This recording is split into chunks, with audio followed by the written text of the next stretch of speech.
আসসালামু আলাইকুম, সবাই কেমন আছেন? আলহামদুলিল্লাহ আমরা ভালো আছি। জালির মধ্যে পড়েছিল, এই দেখেন পেকে গেছে আম্রকুলি। এই যে আরো সব পেকে যাবে, যেগুলো সবই পেকে যাবে। এই যে আপনাদের সাথে শেয়ার করলাম, মাশাআল্লাহ। এখানে আর একটা কাঁচা পাড়ার সময় শেয়ার করব। এই যে একটা, এই যে দুইটা কাঁচা, এই যে দুইটা, এই যে দুইটা দেখছেন, মাশাআল্লাহ।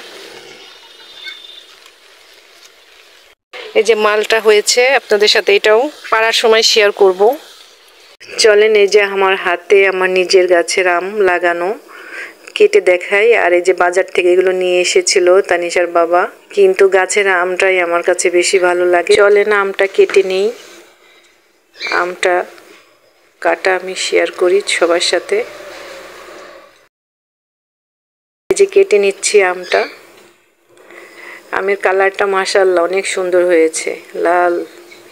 আমটা কেটে নিচ্ছি, কত সুন্দর হয়েছে ভিতরে, খেতে যে সেই মিষ্টি আম। যদি ভালো লেগে থাকে আমার গাছের আমটা কেমন লেগেছে সবাই জানাবেন, কমেন্ট করবেন, সাবস্ক্রাইব করবেন। আল্লাহ হাফেজ।